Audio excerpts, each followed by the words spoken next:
¿Qué pasaría si los sumerios no hubieran aprendido a construir ciudades, a contar los cielos y a escribir por obra y gracia de una sucesión lenta y ordenada de inventos propios, sino porque alguien o algo les enseñó?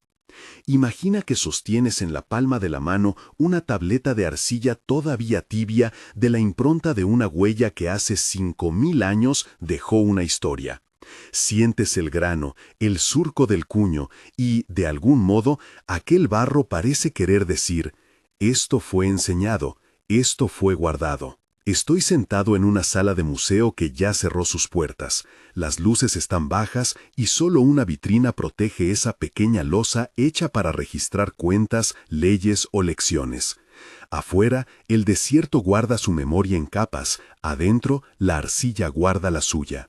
Cerrar los ojos un momento es suficiente para ver, en la penumbra, los contornos de zigurats que se recortan contra una luna que no ha cambiado demasiado. Esa imagen, la de un mundo que parece aparecer de golpe con saberes maduros, es el hilo que quiero seguir esta noche. Porque la pregunta del título no es un recurso para asustar, es una invitación lenta a considerar posibilidades sin convertirlas en certezas. Si te atrae lo que estás escuchando, dale like y suscríbete para más historias entre mito y arqueología.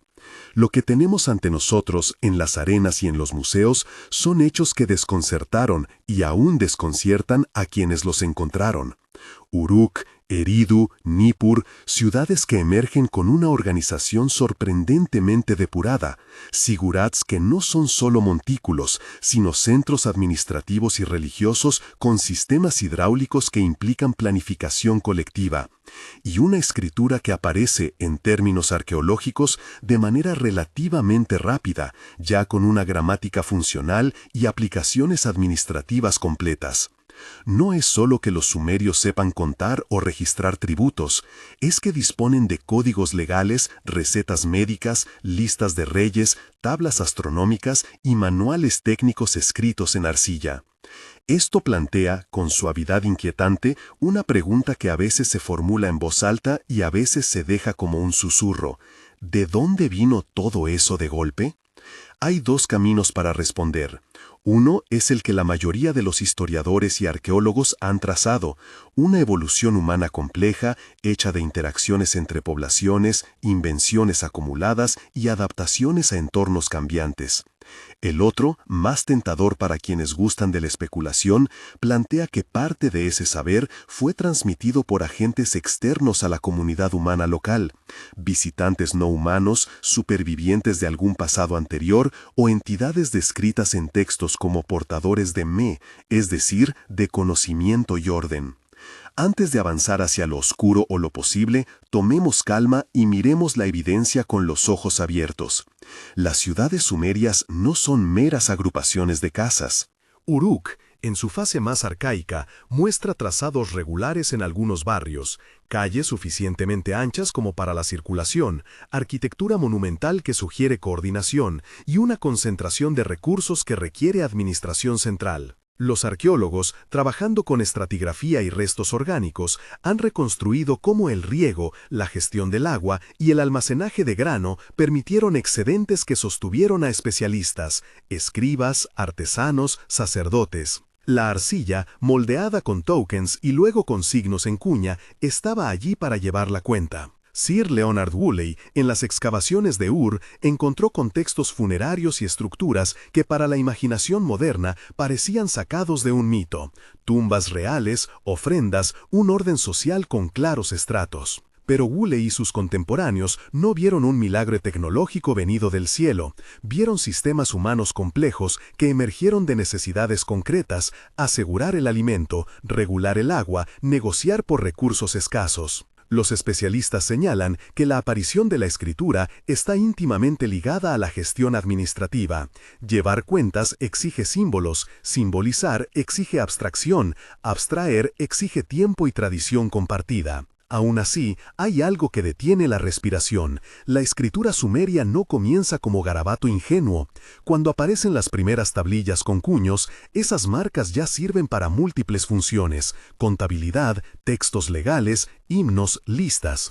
Es como si hubiésemos encontrado, en un salto, una biblioteca organizada en lugar de un garabato inicial que lentamente se hace lectura. Los cazadores de misterio, naturalmente, recogen esa pieza y construyen una foto provocadora. Si ya había escritura tan desarrollada desde el inicio, tal vez no fue inventada aquí, tal vez se enseñó. Imagina, por un momento, una costa o un oasis donde llegan personas con herramientas que el lugar no conoce. Imagina que traen conocimiento sobre irrigación, sobre cómo medir el tiempo según estrellas concretas, sobre cómo tallar leyes y contarlas en arcilla. Para la comunidad local, ese saber sería revolucionario, no tanto invento espontáneo como transmisión. Esa es la noción que alimenta las teorías de enseñantes externos. Pero conviene bajar la velocidad y escuchar la contraparte con igual atención. La arqueología no es un rompecabezas de piezas aisladas, es una red de evidencias, dataciones, capas y contextos. Los invasores externos dejan otras huellas, cambios abruptos en cerámica, en ADN, en estilos constructivos. La mayoría de las secuencias estratigráficas muestran continuidad cultural. Las técnicas se transforman, la cerámica evoluciona, las herramientas se perfeccionan. Lo que a primera vista parece aparición repentina puede ser, en la lente correcta, el producto de siglos de adaptación local que al consolidarse en el registro arqueológico dan la impresión de un salto. Además, las razones materiales para innovar abundan. Presiones demográficas, la necesidad de almacenar excedentes frente a incertidumbres climáticas y el contacto con otras comunidades que convierte la región en un cruce de ideas. Pero sigamos recurriendo las piezas del rompecabezas, porque ahí, entre las tabletas, las tablas astronómicas y las listas de reyes, aparece la materia que alimenta la imaginación. Las tabletas son testigos.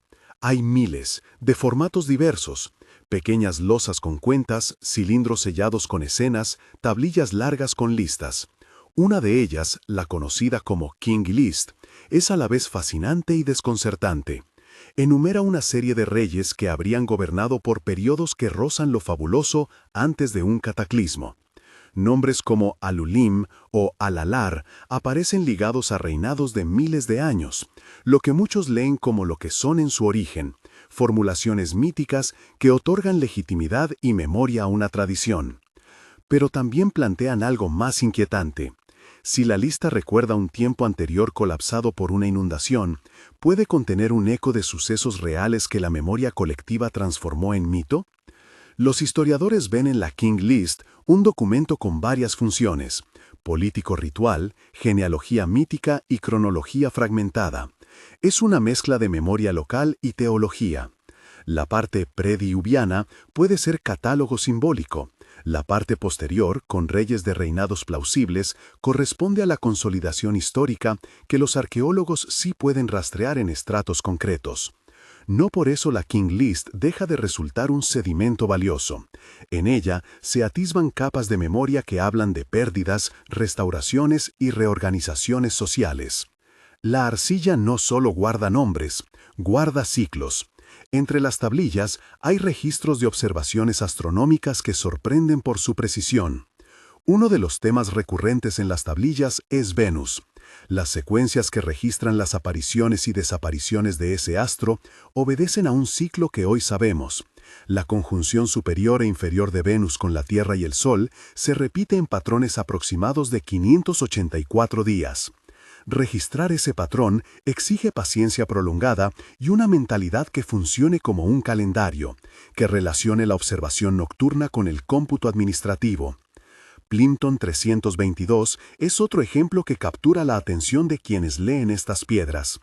Es una tablilla con números que, al analizarse, parece contener una tabla relacionada con triples pitagóricas, una matemática que, para muchos, sugiere conocimientos geométricos adelantados.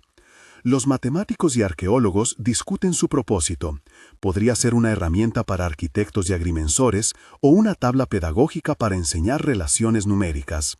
Sea lo que fuere, la existencia de esa tablilla indica un manejo numérico sofisticado, una práctica matemática que no es solo utilitaria, sino reflexiva. La notación sexagesimal, el uso del 60 como base para contar, es otra pieza del legado sumerio que perdura en nuestros relojes y grados de círculo. ¿Por qué 60? Es un número extraordinariamente divisible, útil para fraccionar cantidades en partes iguales. Los sumerios lo explotaron hasta convertirlo en la columna vertebral de su contabilidad y astronomía. Esa elección no es mágica, es una solución pragmática que muestra pensamiento práctico y abstracción numérica al mismo tiempo. Frente a las tablas como Plimpton 322, muchos especialistas prefieren lecturas prudentes. Son herramientas profesionales, quizá relacionadas con aritmética aplicada a la agrimensura o la construcción. Las explicaciones misteriosas suelen omitir que la complejidad matemática puede surgir de la necesidad cotidiana: medir campos, distribuir agua, diseñar sigurats. En otras palabras, la necesidad puede engendrar teoría.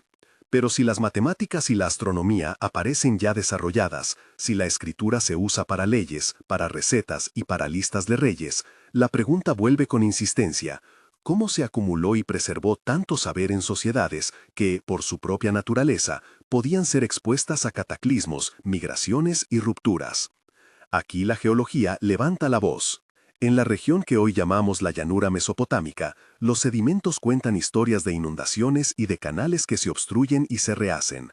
Hay depósitos de limo que indican episodios intensos de inundación y cambios en los cursos de ríos. El final del Pleistoceno y los albores del Holoceno estuvieron marcados por fluctuaciones climáticas que pudieron provocar movimientos de población y reconfiguraciones del paisaje. En algunos lugares, la subida del nivel del mar o el reacomodo de cuencas fluviales cambiaron modos de vida, obligando a comunidades a adaptarse o trasladarse. Estos episodios explican, en parte, por qué una sociedad puede conservar fragmentos de saber mientras pierde otros. La memoria no es un flujo continuo, es una serie de sedimentos. Hay momentos en que las capas superiores se erosionan y lo que queda abajo es una biblioteca desordenada. La King List podría ser un palimpsesto de esas capas, nombres y números que intentan amarrar saltos temporales imposibles de registrar con precisión. Desde esta perspectiva geológica surge una imagen sugerente. Quizá hubo comunidades anteriores que alcanzaron altos niveles de conocimiento y que, por efecto de catástrofes, fueron reducidas, dejando a unos pocos sobrevivientes que enseñaron lo que sabían a nuevos grupos. Esa transmisión, a su vez, podría explicar por qué, en un momento histórico, aparecen conocimientos avanzados casi listos para ser usados. No se trataría necesariamente de visitantes de otro mundo, sino de humanos que sobrevivieron a una ruptura y transmitieron técnicas a las generaciones posteriores. De nuevo, la academia recuerda con prudencia. Hay evidencias de continuidad cultural en registros cerámicos, en prácticas funerarias y en trazas de domesticación que sugieren procesos locales de innovación. Las teorías de una civilización altamente desarrollada prediluviana o de un flujo de supervivientes con un saber intacto son atractivas y, a veces, plausibles en pequeña escala, pero requieren pruebas contundentes. Herramientas fuera de tiempo, dataciones que demuestren una tecnología anacrónica, capas culturales discontinuas correlacionadas con cambios bruscos. Con frecuencia, esas pruebas brillan por su ausencia o son reinterpretadas en contextos que las hacen menos dramáticas.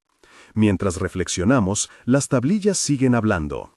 Algunas registran recetas médicas, tratamientos a base de plantas, procedimientos quirúrgicos elementales, preparados que combinan observación empírica con creencias místicas. Otras contienen instrucciones técnicas para fundición de metales o construcción.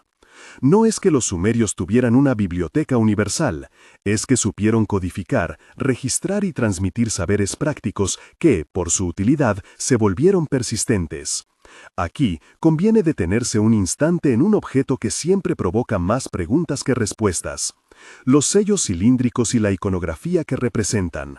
Figuras aladas, escenas de dioses con atributos técnicos o simbólicos y representaciones de seres que interactúan con humanos.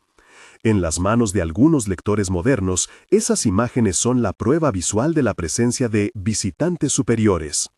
En la lectura más cauta, son representaciones simbólicas que traducen conceptos religiosos, jerárquicos o cósmicos en imágenes accesibles. El ala no es necesariamente una máquina, a menudo es símbolo de divinidad, de elevación o de mediación entre lo celestial y lo terrenal. Interpretación alternativa. Los historiadores del arte y los especialistas en iconografía recuerdan que los símbolos evolucionan en contextos rituales. Un tocado o un objeto en una mano puede tener un significado performativo, autoridad, don de la escritura, capacidad de regular agua. Tomar una imagen fuera de su red simbólica para leerla como un documento tecnológico es un riesgo metodológico. No obstante, esa misma iconografía alimenta la imaginación. Si los textos hablan de aquellos que enseñaron los Me y las imágenes muestran figuras que parecen impartir objetos o instrucciones, es fácil construir una narrativa de maestros externos. Pero dimensión simbólica y dimensión técnica pueden convivir sin que una invalide a la otra. A esta altura de la noche, la pregunta inicial empieza a rebotar en varias salas de mi cerebro. ¿Hubo una transmisión externa? ¿Una continuidad local compleja o una mezcla de ambas con capas sagradas que enmascararon un origen más prosaico? El siguiente elemento que conviene traer a la mesa es el del diluvio, porque allí la memoria colectiva y la geología se encuentran con fuerza. Los relatos de una inundación cataclísmica que marca un antes y un después aparecen en múltiples tradiciones alrededor del mundo. En Mesopotamia, la figura de Siusdura o Utnapishtim relata cómo un hombre sobrevivió a aguas que borraron una era. En la tradición hebrea, el nombre y la historia de Noé guardan paralelismos notables. No falta quien vea en estas coincidencias una corroboración mítica de un evento real. Y hay bases para pensar que episodios de inundaciones fueron dramáticos. Depósitos de limo, cambios en salinidad y variaciones en registros paleoclimáticos señalan que la región vivió periodos de estrés hídrico y a veces de catástrofe. La mayoría de los especialistas propone que las historias de inundación son narrativas que articularon experiencias locales de desastre y que, por su poder simbólico, se difundieron y se adaptaron. No todo mito remite a un solo evento único. Muchos condensan una serie de recuerdos sobre sequías prolongadas, tsunamis costeros o el colapso de sistemas de riego. La convergencia de relatos no garantiza una única causa histórica, pero sí nos dice que la sociedad humana tiende a codificar sus traumas en formas narrativas. Y sin embargo, la idea de una restauración después de una catástrofe es central para entender cómo podría volver a aparecer el saber en una sociedad. Los supervivientes pueden guardar técnicas cruciales, palabras, nombres de cultivos o de prácticas que, en manos de un núcleo que las conservó, resultan suficientes para reconstruir un mundo. La transmisión sería entonces menos exógena en sentido literal y más rescate por parte de aquellos que sobrevivieron la ruptura. Antes de que la noche avance demasiado y la voz se haga todavía más susurrante, debo detenerme en un punto donde la curiosidad y la cautela se encuentran. Hemos recorrido las ciudades, las tablillas y la memoria de las aguas. Hemos oído las dos voces, la de quien sugiere una enseñanza externa o la persistencia de saberes previos y la de la academia que reivindica la acumulación humana y las explicaciones locales. Ambas son brazos de una misma conversación. Lo que sigue más adelante en esta historia es adentrarse en aquello que los textos mismos nombran, los Anunnaki, los Me, los arquetipos de los que la tradición dice que enseñaron a la gente las artes de la civilización. Ahí es donde la especulación florece y donde, con aún más cuidado, habrá que separar lo que el texto parece decir de lo que se desea leer en él. Por ahora, me quedo con la sensación de que las piezas sobre la mesa son muchas y a veces contradictorias, y con la imagen de la tableta fría bajo la palma de la mano, que continúa susurrando en el silencio del museo. Mientras tanto, la noche afuera no cambia, la arena sigue acumulando capas invisibles a los ojos, como la memoria que nosotros, ahora, intentamos descifrar. Hay relatos que son advertencias, hay tablas que son herramientas, y hay símbolos que, como alas dibujadas en un cilindro, nos recuerdan que la frontera entre lo humano y lo divino, entre lo aprendido y lo heredado, puede ser más delgada de lo que creemos. Es en esa orilla, en la que conviven evidencia y conjetura, donde voy a detenerme un instante antes de girar la página y adentrarme en las voces mismas de quienes dicen haber enseñado. Las voces que en las tabletas se nombran Anunnaki, Me, aquellos que enseñaron, ahora toman forma en la penumbra de mi recuerdo. Ya no es solo la arcilla la que sugiere una mano que mueve el hilo del saber, son los nombres mismos, pronunciados en lenguas que hoy nos suenan extrañas y herméticas, los que insisten en contar una genealogía de poderes que gobiernan el mundo de los hombres. ¿Qué quería decir exactamente la gente cuando hablaba de esos seres? ¿Eran dioses? ¿Ancestros idealizados? ¿Autoridades políticas míticas? ¿O algo que la imaginación humana limpió y reconfiguró sobre una experiencia más prosaica? Las fuentes mesopotámicas, leídas con cuidado, presentan una pluralidad de funciones. Anu se ubica en lo alto de la jerarquía. Enlil es el que asigna el destino de las ciudades. Enki aparece como el patrón de las artes y de la sabiduría, un mediador que ayuda a los humanos a domesticar su mundo. Nisaba es la patrona de la escritura y los registros. Inanna, compleja y contradictoria, regula la guerra y el amor, la transgresión y la restauración. En los himnos y en las listas, estos nombres se asocian a capacidades concretas: ordenar canales, conferir técnicas, custodiar leyes. Es fácil observar que la narrativa religiosa sirve para legitimar saberes y poderes sociales. Atribuir el origen de una técnica a una deidad es en muchos sentidos una forma de decir quién controla su uso y cómo se transmite. Los sumerólogos advierten que leer esas figuras como maestros técnicos en el sentido moderno es un anacronismo. En el pensamiento mesopotámico, lo divino y lo técnico no están separados de la forma en que lo entendemos hoy. Un don técnico puede ser también una dádiva sagrada. Una ley escrita puede ser a la vez un mandato ritual. Por eso, interpretar literalmente cada pasaje como un manual de instrucción impartido por seres foráneos simplifica en exceso una cultura simbólica rica y codificada. Los ritos, las ofrendas y las imágenes no deben leerse con la lupa de la tecnología contemporánea sin considerar su función social y cosmológica. Sin embargo, y aquí entramos otra vez en la orilla donde la imaginación y la documentación se rozan, algunos pasajes resultan especialmente sugestivos.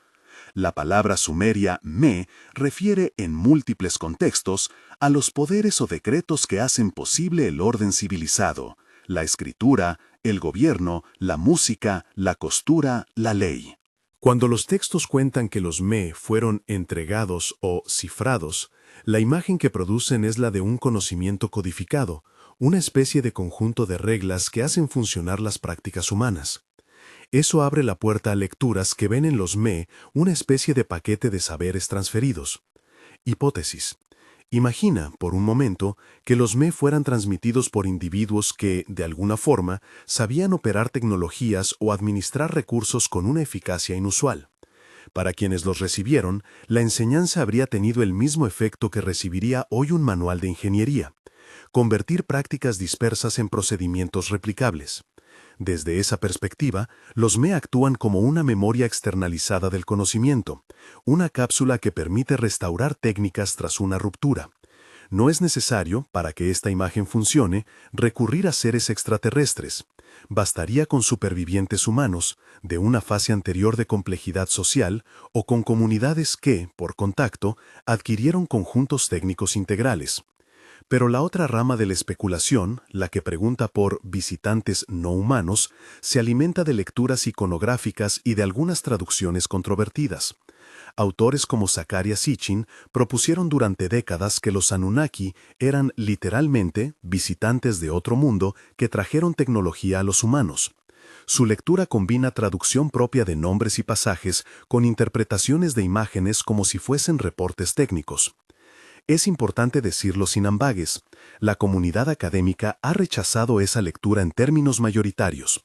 Traductores y especialistas en lengua sumeria y acádica han señalado imprecisiones en la traducción, lecturas fuera de contexto y la ausencia de evidencias materiales directas que soporten una llegada de viajeros de otro planeta. Interpretación alternativa. Los críticos de las hipótesis extraterrestres recuerdan que los textos mesopotámicos están enraizados en discursos religiosos, cosmológicos y políticos. Leer fragmentos sueltos como narrativas tecnológicas sin atender al corpus entero es correr el riesgo de producir una historia que la propia cultura no reconocería. Además, los métodos de datación, la estratigrafía y el análisis comparado de objetos no han mostrado hallazgos que solo se expliquen por intervención no humana. La prudencia académica invita, por tanto, a sostener la hipótesis heterodoxa como eso, una hipótesis, no una evidenciada conclusión. Pero hay algo más en la lingüística que merece la atención en esta noche larga. El sumerio es, en términos filológicos, una lengua aislada. No pertenece claramente a ninguna familia conocida. Eso produce un efecto que algunos han leído como indicio de un sustrato cultural profundo y remoto. Una lengua que surge y luego se extingue como lengua madre de la administración y la técnica antes de ser desplazada por el acadio, que se convierte en lengua franca en la región. La sensación de rareza lingüística alimenta fantasías sobre orígenes extraños o prerrevoluciones tecnológicas. Los lingüistas advierten contra sacar conclusiones epistemológicas a partir del aislamiento de una lengua. La falta de parientes conocidos no prueba por sí misma una intervención externa. Existen muchas razones por las que una lengua se puede presentar como aislada: extinciones demográficas, sustituciones lingüísticas, procesos históricos complejos que borran las huellas. Además, la naturaleza fragmentaria de los registros dificulta reconstrucciones definitivas. Aquí, como en tantos puntos, la prudencia es compañera necesaria. Si volvemos a la imagen de las tabletas, notamos otra dimensión que muchas veces pasa desapercibida. La técnica de inscribir el mundo en arcilla es, en sí misma, un arte de preservación. La arcilla, una vez cocida, puede resistir milenios. El gesto de consignar lo que importa en una superficie duradera ya es una forma de enseñanza. Así, aunque la transmisión hubiera sido humana y local, la decisión cultural de fijar por escrito los procedimientos transforma el conocimiento en algo menos vulnerable. La escritura funciona como ancla. Y sin embargo, la idea de una transmisión por agentes diferentes a la comunidad local no desaparece.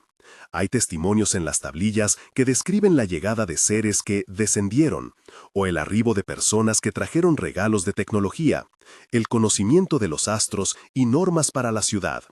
Aquí conviene ser escrupulosamente tímido con los verbos.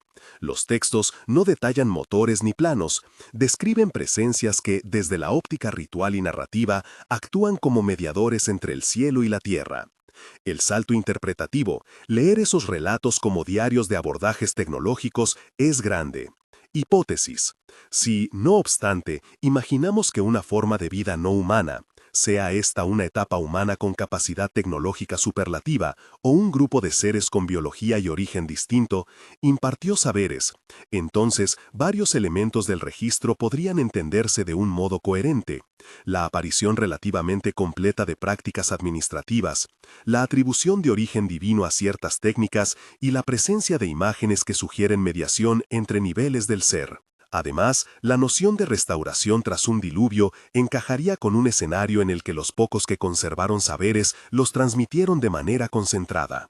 Aún así, es necesario recordar que una hipótesis elegante no equivale a evidencia. Una cadena de razonamientos puede sostener una narrativa verosímil y, sin embargo, estar vacía de prueba material directa. La arqueología exige correlaciones concretas, estratos descontinuos que muestren tecnología anacrónica, materiales que no correspondan a la cronología conocida, o restos que indiquen contactos inusuales. Hasta ahora, la mayor parte de las sugerencias de intervención externa carece de ese soporte. Donde la especulación encuentra terreno fértil es en la interpretación simbólica, en el vacío que deja la ausencia de información y en la forma en que la mente humana busca patrones significativos.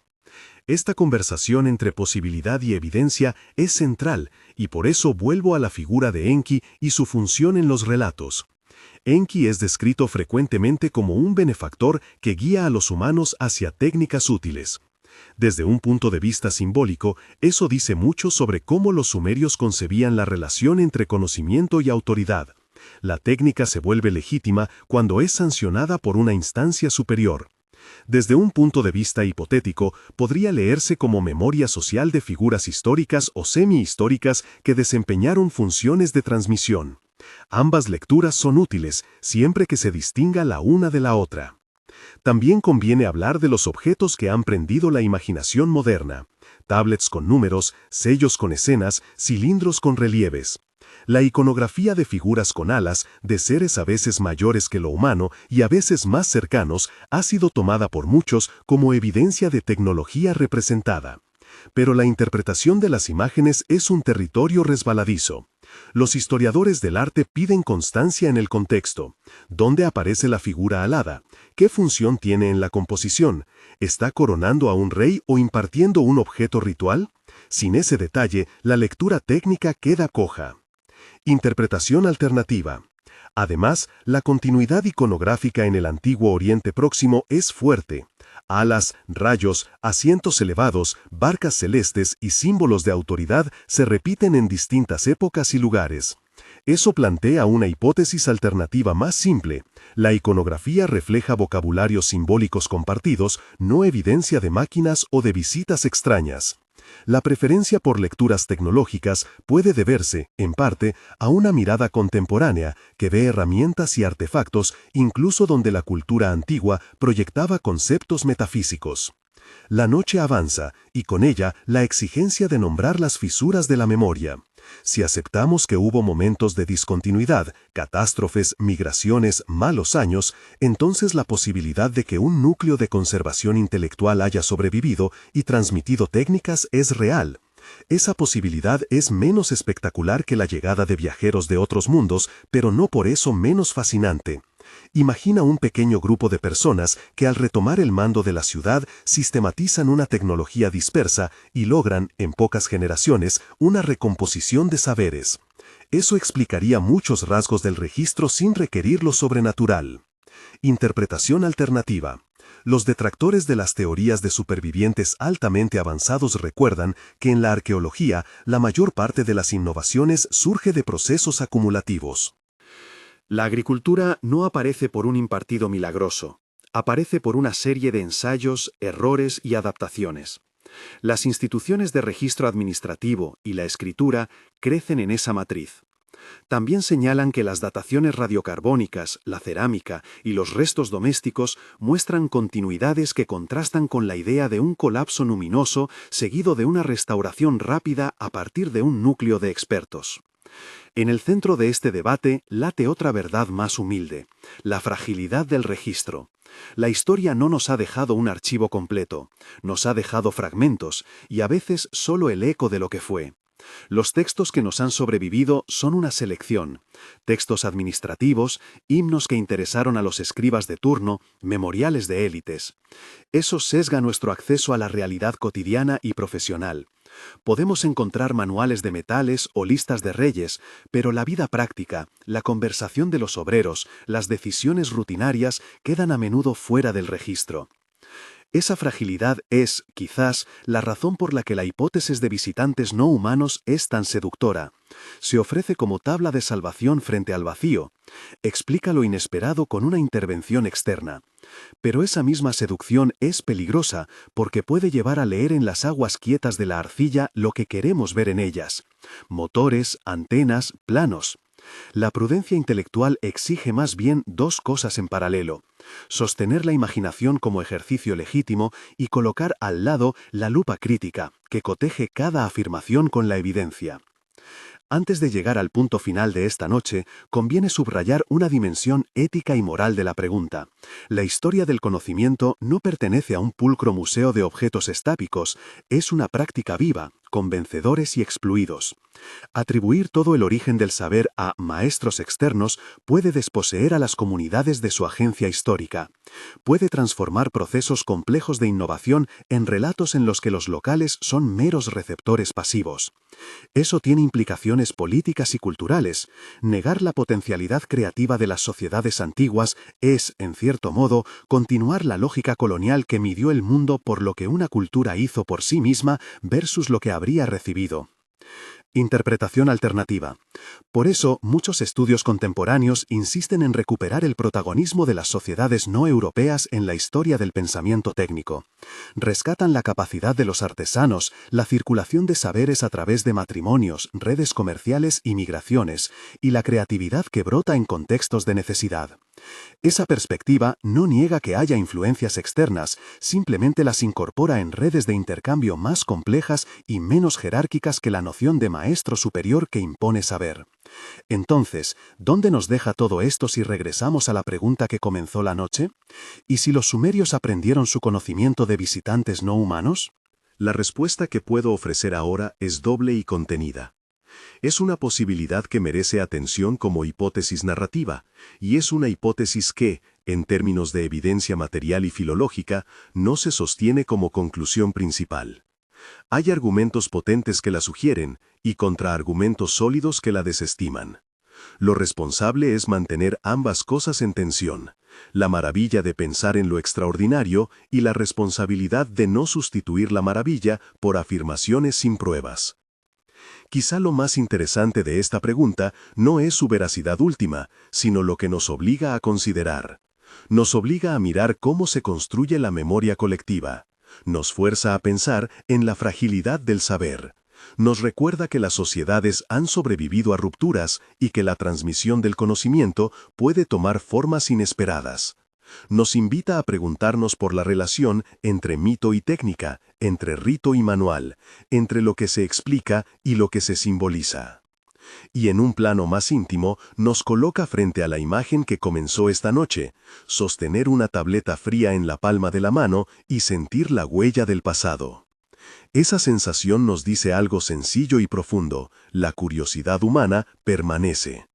Hace 5000 años, alguien decidió que tal o cual cosa debía quedar escrita. Decidió que el trazo en arcilla valía la pena. Esa decisión es un acto de fe en el futuro. No importa si el conocimiento vino de visitantes extraordinarios o de la constancia de comunidades anónimas, hubo una decisión humana, una elección por preservar. Antes de cerrar este viaje, quiero dejar una reflexión que me acompaña cuando imagino la llanura mesopotámica: el sentido del límite. Las civilizaciones, por más brillantes, son frágiles en el tiempo. Las capas de sedimento, las aguas que cambian de cauce, las plagas y los hombres que huyen por necesidad, todo eso forma una combinación que puede borrar cosas que creíamos sólidas. La historia es una conversación entre lo que se registró y lo que se perdió. Nuestra obligación como lectores del pasado es respetar ambas voces. Hipótesis. Si alguna vez hubo, en efecto, agentes extraordinarios que enseñaron a los sumerios, su legado principal, más que máquinas o artefactos, habría sido una forma de pensar, codificar, medir, preservar.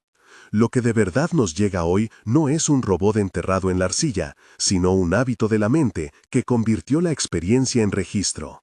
Ese hábito puede haber sido legado por humanos, por sobrevivientes, por contactos con otras comunidades, o por figuras que la memoria elevó a lo divino. La variedad de posibilidades no disminuye la maravilla del resultado, la capacidad de transformar el mundo mediante la palabra escrita y el cálculo. Mientras apago la luz imaginaria de la vitrina, la tableta permanece en mis manos, cálida por la memoria.